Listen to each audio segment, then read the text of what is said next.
beneath the desert, deep underground. And even within your own family, there are secrets no one dares to touch.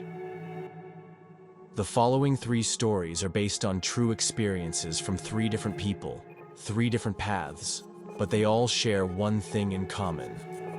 They got too close to something that was never meant to be found. These aren't just stories about fear. They're warnings. There are things once seen that will never leave you. Story 1. The mine in Mojave, a place we should have never entered. This happened less than a month ago. I'm a high school senior born and raised in Nevada, a place where there's not much to do except for a hobby we called urban exploring. We'd sneak into abandoned houses, dead malls, derelict tunnels anywhere time had forgotten. Our group's ringleader was Charles. Quiet, mysterious, and somehow always knew places none of us had ever heard of. One night, he sent us a screenshot from a sketchy Instagram account. Less than 30 followers, blurry photos, and disturbing comments like, "They never came back," or "Still waiting." The caption on the photo read, "Dozens of abandoned mine shafts in the Mojave Desert if you know where to look." Charles said he DM'd the account and got coordinates. Hours later, the account vanished completely. But for Charles, that was enough. That weekend, Charles, James, and I drove a Jeep Wrangler deep into the desert. The coordinates took us far off-road where we found a half-collapsed wooden structure jutting from a sandbank like someone had tried to bury it and gave up. Behind a pile of rotting beams was a mine shaft, pitch black. Charles dropped a rock down. 3 echoes, then silence, too deep to hear it hit the bottom. We put on masks, grabbed our flashlights, and went in. It was ice cold. Old beams creaked above us, the air thick like it hadn't been breathed in decades. After 15 minutes, the tunnel branched into a web of passageways. Rotten support frames, rusted rails. The dust was so thick, every step left prints like wet cement. No one spoke. Not out of fear, but because the place didn't allow sound. Until we heard it. Something dragging. Slow. Metal scraping stone. At first, I thought I imagined it. Then Charles froze. James motioned for us to turn off our lights. In total darkness, we heard it clearer. Drag. Drag. Drag. It was getting closer. Not rushing. Like it knew exactly where we were. Then James's hand trembled and flicked his light on for a split second. The sound stopped. Then came a loud clang, echoing deep within the shaft, as if something heavy and hollow had been dropped. And then, a scream. Not human, not animal. A sound torn between metal and agony. It shrieked, repeating like pain rage. Hunger. We ran. I tripped, lost my left shoe. Didn't dare look back. Just screamed inside my head. Don't look. Don't look.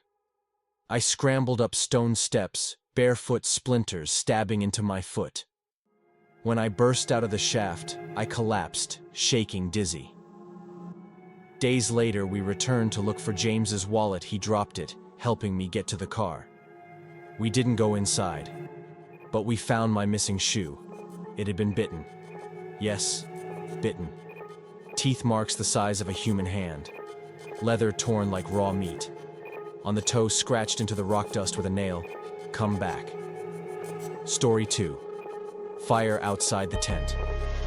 I never imagined that trip would turn into a nightmare I'd never forget. My girlfriend Tiki and I both love nature. In our early dates, we used to lie on the hood of her truck, staring up at the stars. One night I joked, "If you really want to see the stars, we should go to the desert." She didn't hesitate. We found a legal but remote campsite far from any town. No power, no bathroom, no people. We arrived just before dusk. The air was dry, and the silence so pure you could hear the wind slide across the sand like a sigh. No cell signal, no lights except for the fire we built. The first 2 nights were magical. We laughed by the fire, drank cold beer, told each other stupid stories. but something unsettled me. Around 2 a.m. each night, I heard a long, choked howl in the distance. Not loud, not close, but enough to freeze your breath. Tiki laughed it off, said it was probably a hyena or coyote. I wanted to believe that. But on the third night, I woke up around 3 a.m. because of footsteps. Slow, deliberate, crunching the sand right outside our tent. They weren't animal steps. Too even, too intentional. I couldn't move. Paralyzed. Heart hammering in my chest. The steps stopped. Right outside. Then click. A lighter. The sound was unmistakable. A small flame flickered outside the tent wall, moving slightly like someone tilting it side to side. I held my breath, staring at the glow chest height. Human height. Then suddenly the flame exploded. It wasn't a lighter anymore. It was a torch, or something soaked in fuel. Seconds later, it was thrown to the ground. The tent caught fire. Flames spread with terrifying speed like someone had planned it. I screamed, yanked Tiki up. She grabbed the water bottle. I stomped on the fire. We fought it like two cornered animals. Managed to put it out, but half the tent was ash. I grabbed my flashlight, scanned the area. No one. No shadows. No footprints. Tiki started packing. I kept scanning. Eventually, we decided to abandon the tent and leave immediately. But in the desert, no landmarks, no lights, just sand and darkness. 10 minutes into our escape, we heard it again. The howl. But not just one. 3. Then 4. Then 5. All from behind us. Different distances. All at once. In unison. Like a ritual. A call. I didn't say a word. Just gripped Tiki's hand and ran. Then through the black, our truck appeared.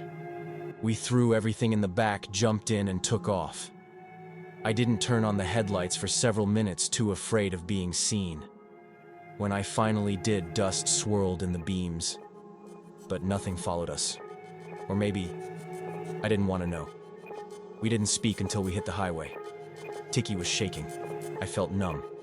Part fear, part realization that whatever was out there wasn't human. Story 3. The call in the silence.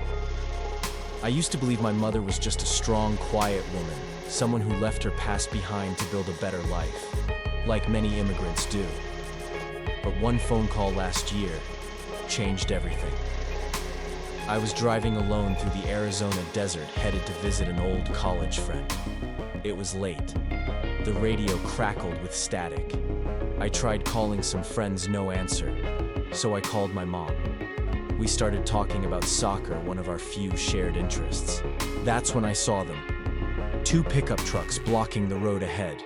No headlights, no plates. I slowed down, thinking it was an accident. Before I could react, 3 armed men stepped out, signaling me to open the door. A third vehicle rolled up behind me, cutting off escape. I was boxed in. No weapons. No way out. My heart pounded so loud I could barely hear my mom's voice. One man tapped his rifle against my window. I gave up my phone, wallet, keys. As one of them climbed into the driver's seat, I realized I hadn't ended the call with my mom.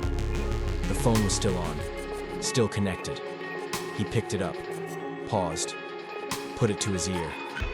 Then, he spoke. I couldn't hear what they were saying, but his lips moved. His face changed. Then I heard it. He said a name. 1 letter R. I had heard my mom say that name once late at night, whispering in fear, thinking I was asleep. Soon the others gathered around. They listened. They spoke in Spanish. I couldn't understand something I regret deeply as a Mexican American. Then they all turned to me. Their looks changed. Not threatening, but puzzled. Almost afraid. They handed everything back except the cash. And the man holding my phone looked me in the eyes and said, "R sends regards." I sped off the moment I could. Once I hit the main road, I finally breathed. I called my mom, demanded answers. She said I threatened to call the cops. I tracked your location, but I knew it was a lie. How did she know R? Why did they let me go just from hearing her voice? She was hiding something. Her tone was too calm, too practiced, like she'd done this before. Since that night, I started noticing things. Secret calls, Spanish conversations she'd end the moment I walked in. And slowly a picture formed. I began to understand my mom didn't leave Mexico because of sorrow. She left because of something far more dangerous. 3 stories, 3 seemingly unrelated experiences, but together, they point to one thing. The world we think is normal is just the surface. Beneath it are things without names, without forms, waiting for someone curious enough to find them. You might think that could never happen to me, but one day you'll wake up and realize the fire outside your tent was never meant to warm you. It was a warning.